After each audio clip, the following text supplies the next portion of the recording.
Are men becoming more passive? Yes, it appears that in some sense they are. They're becoming more passive in that they're bailing out of society. Boys don't do as well in school pretty much from day one. They're less likely to enroll in university. They're more likely to drop out. They're less likely to graduate. They're withdrawing. And there is evidence that I think is quite compelling. Perhaps this is most advanced in Japan and South Korea, which have very low birth rates, that young men are even bailing out of the sexual game, even if it's solitary. There's some indication that young men aren't even masturbating as much as they used to. That's how emasculated and demoralized they are. And that's all a consequence of, that's all a consequence of this insistence that all manifestations of masculine will are part of the force that is not only a continuation of the historical pattern of power and oppression, which is, of course, what our society is entirely based on, but the purest manifestation of the destructive human force that's demolishing our beloved earth. And, if you tell boys that from the time they're young, especially if they're actually ethical people, then, well, why wouldn't they be demoralized? Obviously, the right response to that, if it's true, is to be demoralized. But it's a pack of lies right from the bottom up to the highest levels of abstraction.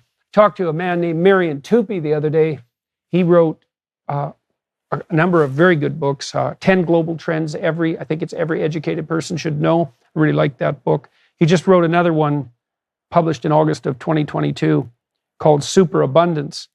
And he calculated, there's this idea, Malthusian idea, that there's too many people on the planet and that we're going to hit some kind of limit of growth and then we're all going to starve. And that was really a big idea in 1967 with Paul Ehrlich, who believed that we were going to hit a population bottleneck by the year 2000, that there'd be starvation of hundreds of millions of people, and of course, and that commodities would shoot up in price and there'd be scarcity of everything. Typical Malthusian viewpoint, kind of based on analysis of yeast. If you put yeast into a medium, the yeast will multiply until there's too many yeast for the medium and then they all die. And that's a biological viewpoint, except only if you're simple-minded, because we aren't yeast and human beings are ingenious, which economists know perfectly well, because the economists always scrap with the biologists about this. And there's no limit to the extent of human ingenuity, and there are no obvious limits to prosperity and abundance whatsoever, assuming that we're not stupid. Marion Tupy and his co-author analyzed historical data looking at the relationship between population expansion and abundance, which is a positive relationship in that as there have been more people born, since there have been more smart and competent people born, which is a necessary consequence of that, we've got richer, not poorer. And the Malthusians say, yeah, well, the other shoe will drop eventually. It's like, yeah, specify your time frame, buddy. You don't get to have an infinite expanse to prove your hypothesis correct. It's like, well, human beings might go extinct in 100 million years. It's like, well, probably we won't worry about that.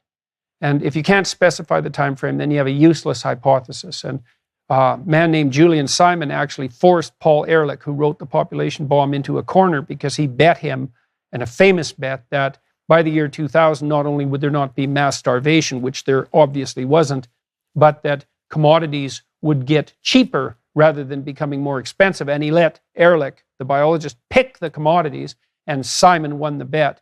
And Tupy has extended that work to a basket of 50 commodities and has demonstrated now that each child born produces 7 times as much wealth as they consume. So enough with there are too many people on the planet, and human beings are a destructive force, and all male will is nothing but a cancer on the planet and part of the oppressive patriarchy. It's like, that's all.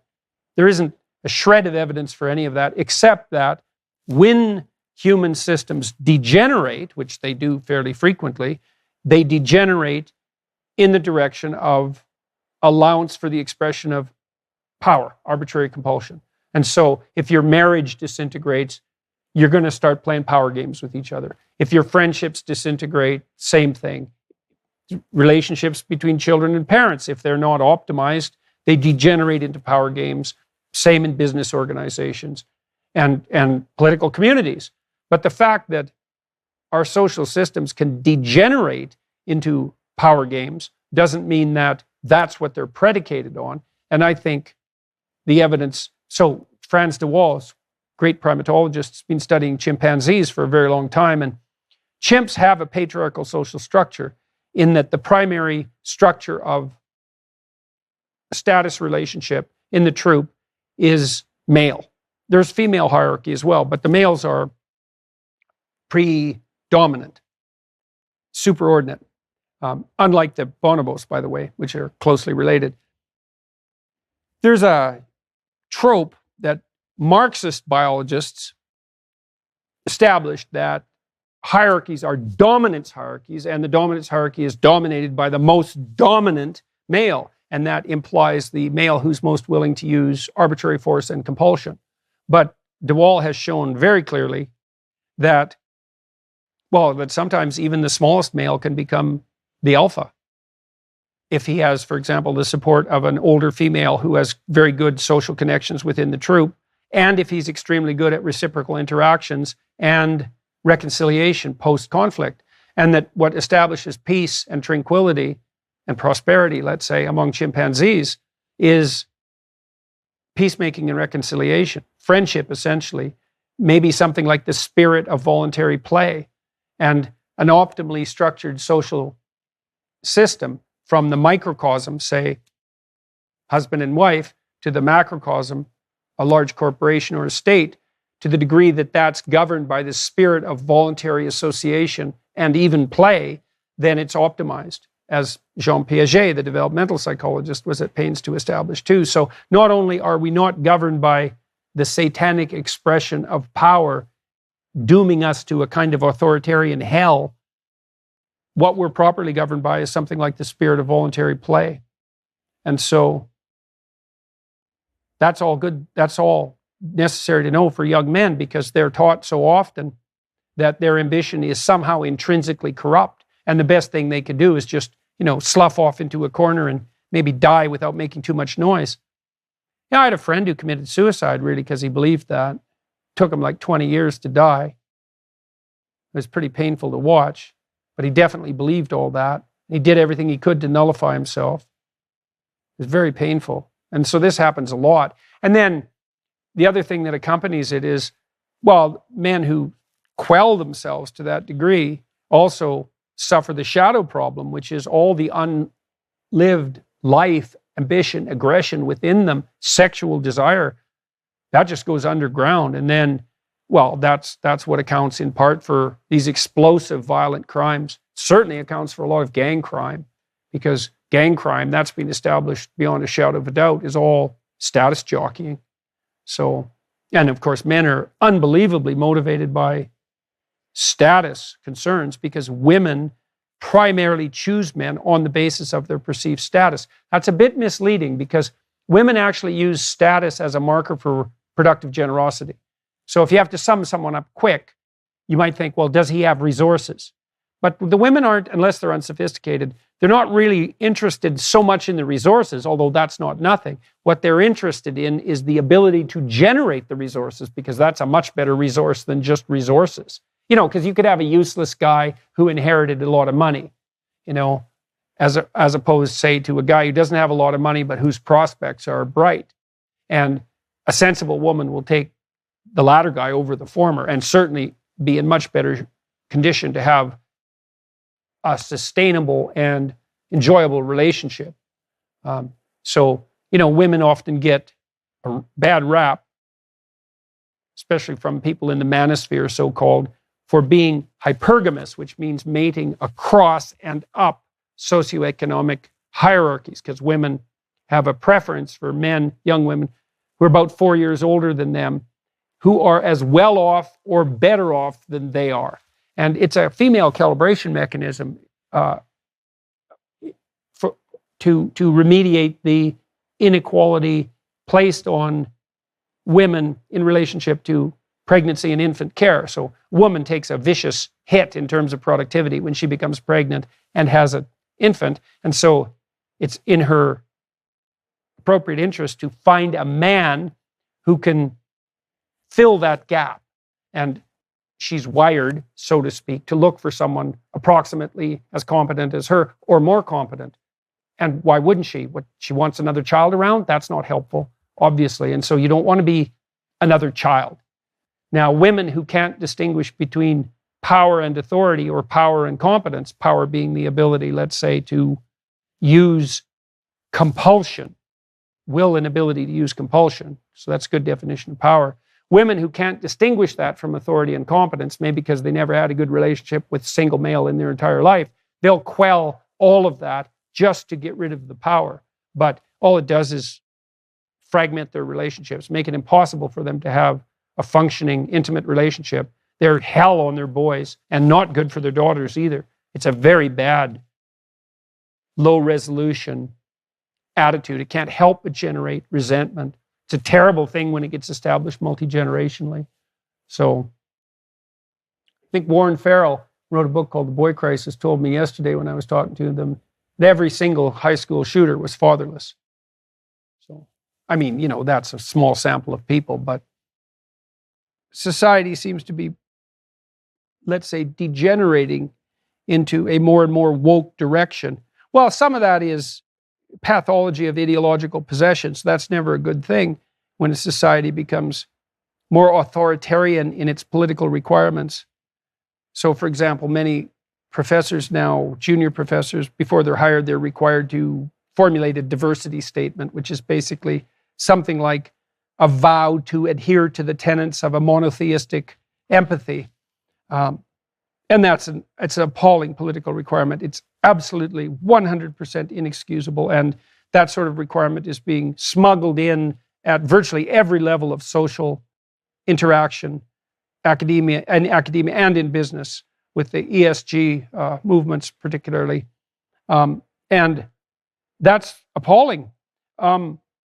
My response to that has been, don't say things you don't mean and don't go along with things you don't agree with. I told my kids when they went to school, look, kids, follow the rules, but don't follow stupid rules. Who decides if they're stupid? Well, that's a hard question because most of the time you should follow the rules. But now and then the rules get pathological and you have to stand up. He said, if you're going to stand up and break a rule,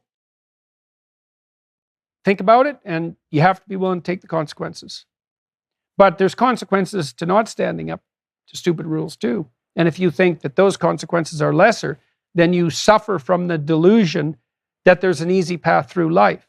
You know, as a clinician, often my clients were stymied, say, in their careers. They had a job, maybe laboring for a boss who wasn't good for them, or they were in a career that wasn't good for them for any number of reasons. And they were afraid to change. You know, they were afraid to put themselves on the job market. They were afraid to face the horror of their CV or resume with its gaps and inadequacies. And, you know, sometimes we had to spend a year strategizing about retraining that would make the CV attractive, to address the avoidance that they had engulfed themselves in up to that point, so they weren't presentable on paper. It's a hell of a thing to face. That's a dragon, right? All your past sins shine out from your CV, and so people are terrified even to open the document often if they're thinking about searching for a new job. And then, you know, it's hard to search for a new job, and you know, you send out 50 resumes, you're lucky if you get one positive response. So the rejection rate is extremely high, which is good to know as a baseline. It's not you. It's like everybody gets rejected 95% of the time. You only have to succeed once. And then maybe you're not good at interviews, and maybe you try hard and you don't find another job. And that sucks because you actually tried hard and you failed. And so often people pull their punches so that if they fail, they can always say, well, I didn't really try that hard. But that's not very helpful. But usually, almost inevitably, people who put their CVs in order and then sent them out and then were willing to learn how to be interviewed and were willing to be rejected 50-1. In my practice, most of my clients who underwent that process doubled or tripled their salaries within 2 or 3 years. Now, it wasn't easy. Like, they really had to work at it.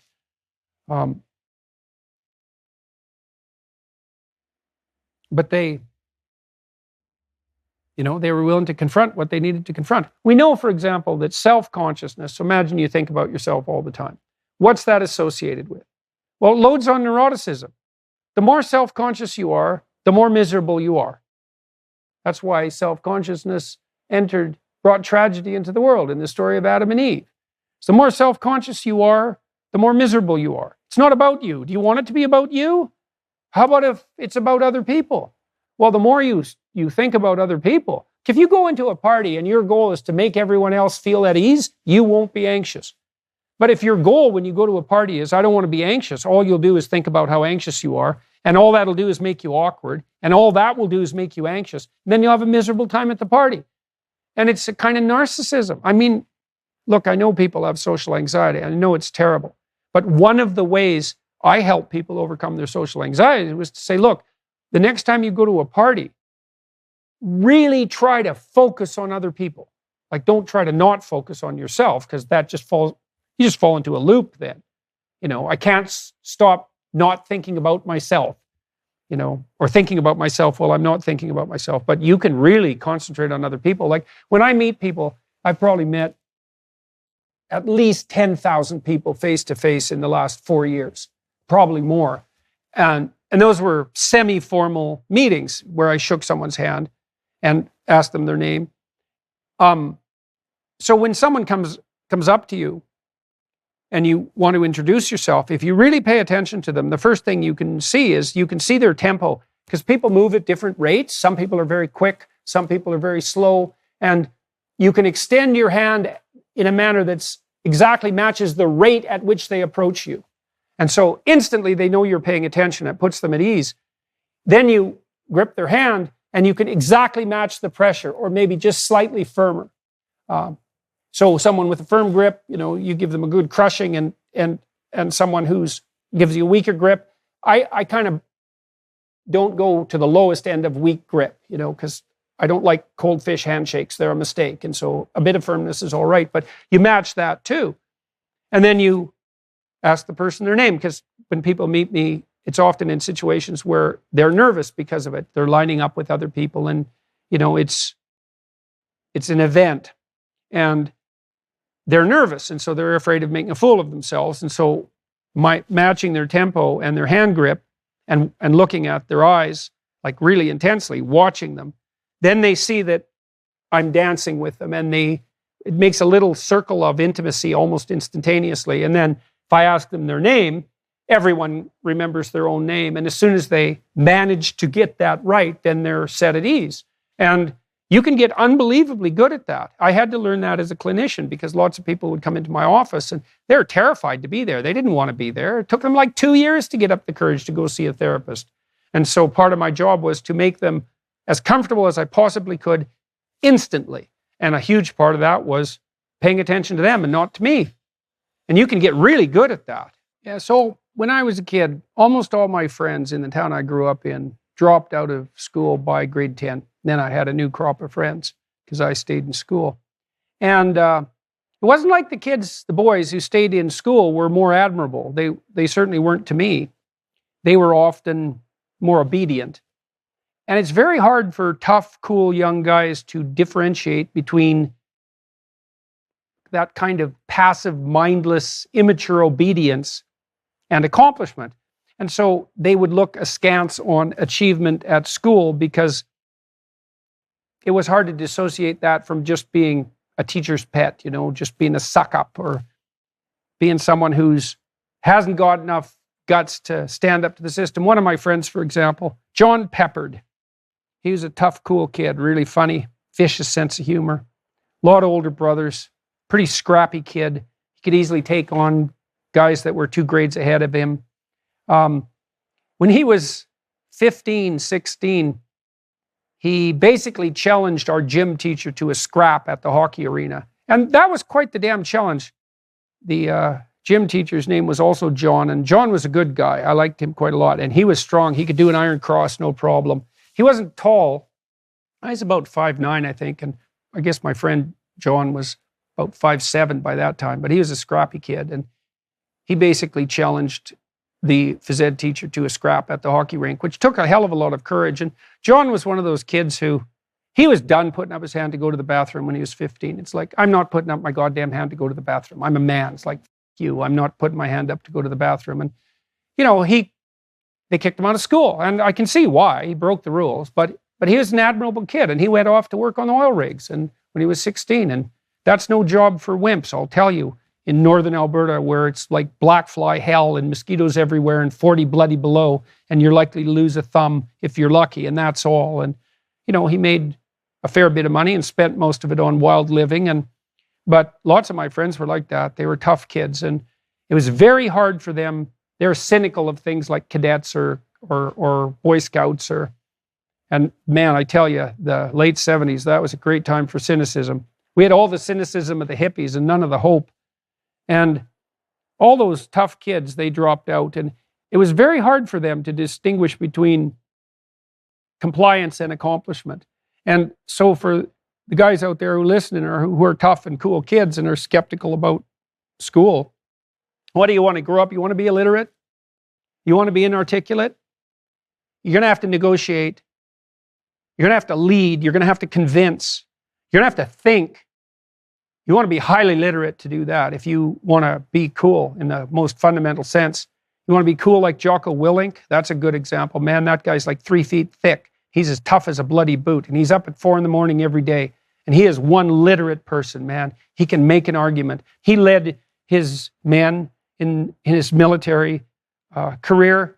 And then, you know, if they did something heroic, he could write up a report and describe it, what they did in detail, and get them promoted and get them recognized because he could communicate.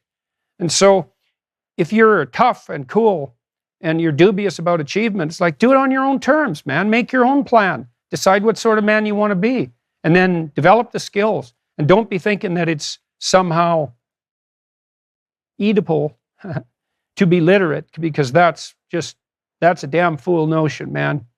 The great men I've met, they're unbelievably literate, and they are compelling when they talk, and people listen because they know what they're talking about, and they speak with authority. So if you're tough and you're cool, you're going to want to do it on your own terms. And our school system's very bad at facilitating that. In fact, it does everything.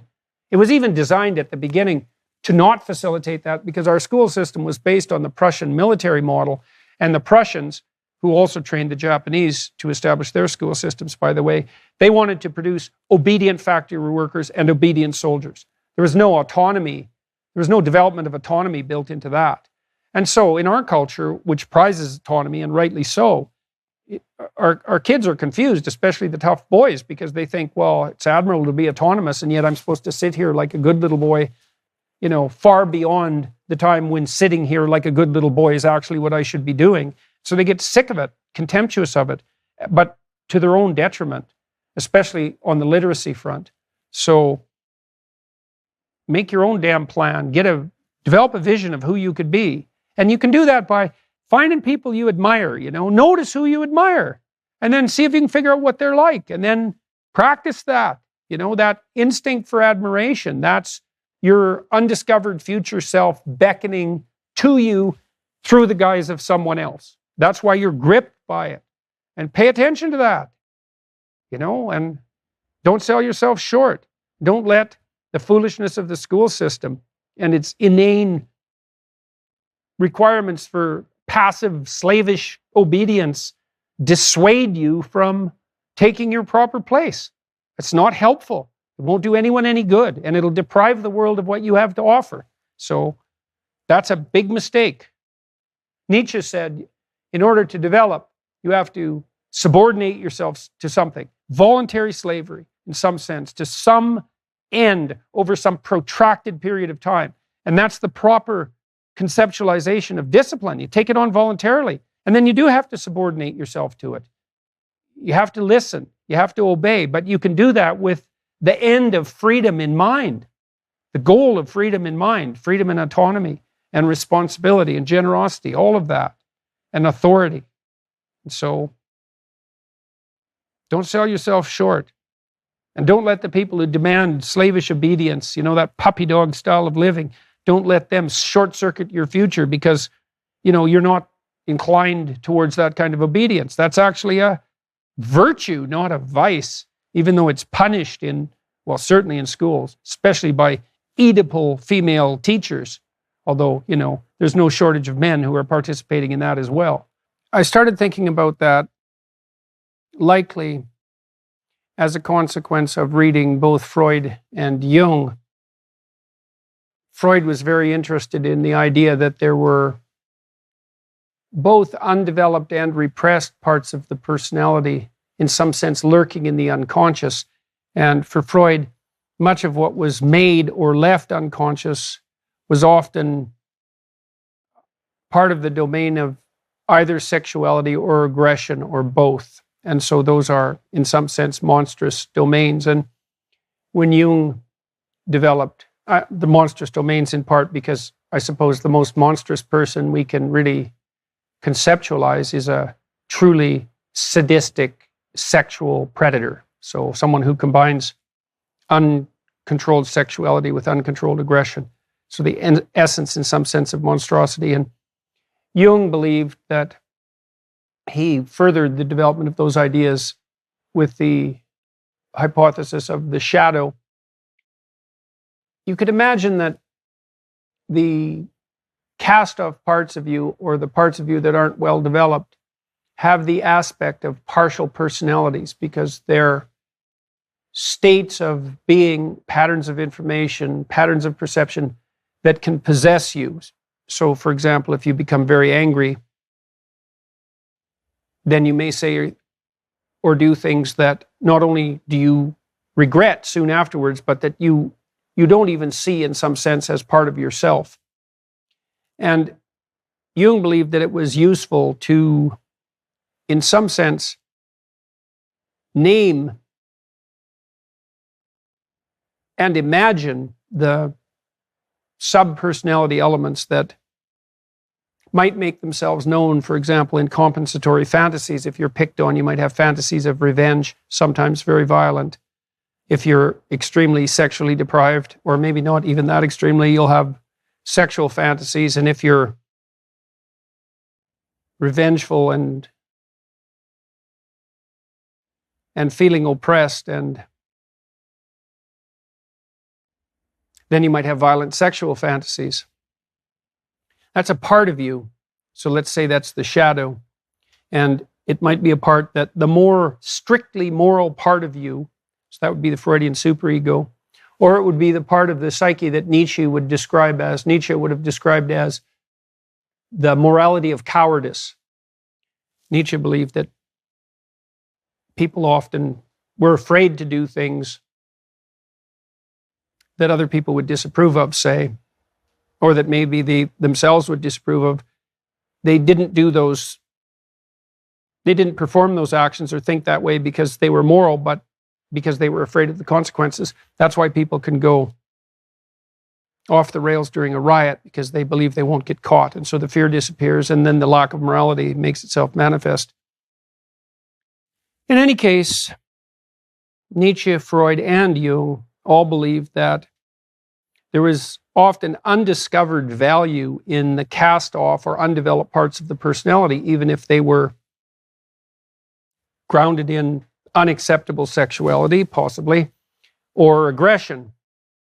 So someone who's a bit of a milquetoast, let's say, to use an archaic expression, some man whose fundamental orientation in life is to be liked, maybe rather than loved or respected, who wants nothing more than to avoid all possible conflict, and who would never dream of offending someone with, say, an unwanted sexual advance, might simultaneously be restricting himself to such a degree that he poses no threat and commands no respect either among men or women.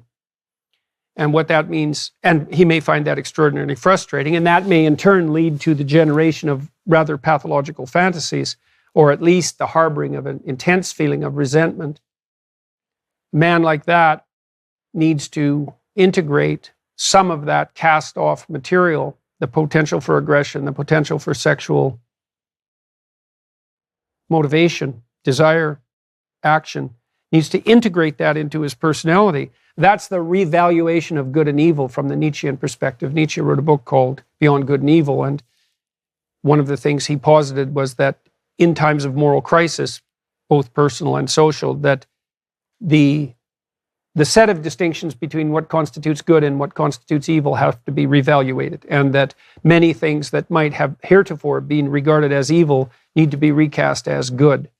And that's certainly a notion that Jung incorporated into his idea of the incorporation of the shadow. Also, the incorporation of the anima or the animus. So the anima for a man is the feminine part of the personality, and the animus for a woman is the masculine part of the personality. And that would be underdeveloped and also cast off, in some sense, for moral reasons, but needs to be integrated so the personality can have more flexibility in response across a broader range of situations.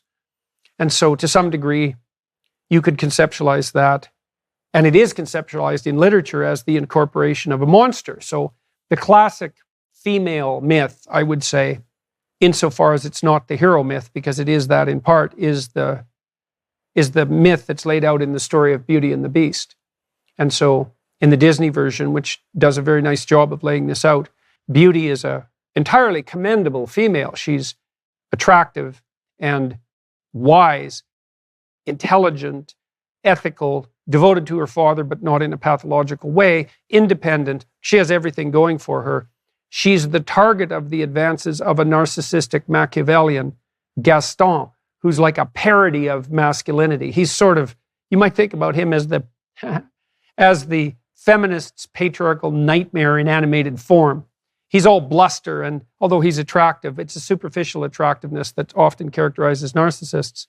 And Beauty is wise enough to actually prefer the Beast, who's a beast, but also capable of standing up to Gaston and also prevailing, which is the advantage of the beast-like element, but also capable of being enticed by Beauty, and maybe literally so, into first of all, a productive orientation for his proclivity for aggression, and also into a productive and generous relationship.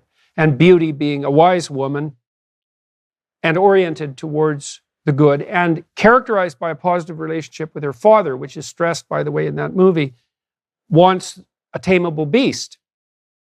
And that is what women want. They want someone who's productive and competent, but also capable of enough aggression to keep the real monsters at bay. And that's a very narrow needle eye for women to thread, because you need a man who's aggressive enough to keep the real monsters away, but simultaneously agreeable enough, empathic enough, generous enough to be good with kids, to be good with her, and to share. And so that's a very fine line. And the taming of the beast is, in some sense, the negotiated establishment of that line. So there's a book called A Billion Wicked Thoughts that was written by Google engineers who are quite reliable social scientists when they put their minds to it, engineer types, because they tend to follow the data independent of any political inclination. And they looked at patterns of pornography use among men and women, drawing on literally billions of data points, a billion wicked thoughts. And they found something that had been reported previously, but this was on a very large scale, that men use visual pornography. I don't think that comes as a shock to anyone, but that women's preferred pornographic art form is literary. Women like stories. And they analyzed the canonical female pornographic fantasy. And it's basically, surprise, surprise, 50 Shades of Grey. And so the Google engineers identified 5 categories of men that were often the feature target for the romantic and erotic adventures of the female protagonist in the pornographic stories: pirate, vampire, surgeon, billionaire, and one I can never remember. But you get the idea. As high status guy, right? It's pretty disagreeable, doesn't take any nonsense from anyone, sort of floats above the female world in some sense, hard to tie down, but is then entranced by this one particular woman and falls into a relationship with her that's often contentious and conflict-ridden, because there's no drama if it's easy, and then eventually ends up taming him in some sense, which means locking him to her in this erotic and romantic embrace. And accompanied by plenty of hot sex. And so that's the female pornographic fantasy. And it's not any surprise at all to me that 50 Shades of Grey, which is basically that story on steroids, was the biggest selling novel in history and was also extraordinarily popular right in the midst of Me Too. It's exactly what you'd expect if you were a psychoanalytic psychologist, because what you see is that when the culture and the individuals that compose it drift too far in one direction, Me Too would be all male will is potentially corrupted by power and to be regarded with suspicion and legal regulation. Well, that's far too extreme and preposterous. And so what you have is a compensatory fantasy emerge that's highlighting the value that's not being properly attended to by the culture. And it possesses people in an unconscious manner, you might say, in an attempt to bring them back to the middle. And anyways, that's all part of the tameable monster. And so it's a good thing for men to know, because especially young men, because now in our society, young men are constantly told from the time they're in kindergarten and maybe even earlier, depending on their parents, that we live in an oppressive patriarchy and that all manifestations of male ambition are nothing but will to corrupt power, and that the best thing for any man to do is nothing, if he is nothing, really. And that's the castrating great mother from the Freudian and Jungian perspective, that's for sure. And that's certainly where we're at in our culture. And it's very useful for men to know that that aggressive impulse, that capacity for aggression, which is also the capacity for competition, is also the ability to protect borders and to set limits and to impose limits, necessary limits on children, all of which is hyper necessary. The ability to be properly competitive in a social realm, and something that can be socialized to the nth degree and be unbelievably useful. So a man who's capable of aggression but has it under control is a way more useful man than one who cannot do that for lack of ability, or because he's imposed or incorporated arbitrary moral constraints on his perceptions and behavior that stop him from being able to say no, for example, because saying no is an act of aggression. Because what no means stop doing that, or something you do not like will absolutely 100% happen to you. And so without that, there's no capacity to say no. And, well, if you can't say no, you can't negotiate, you can't move forward, you can't live your own life. You can't put limits on Machiavellians, you can't oppose narcissists, you can't emerge unscathed from people who use empathy in a manipulative way. You can't put constraints on a badly behaving 2-year-old. And so, no and aggression, and integrated aggression, those are pretty much exactly the same thing.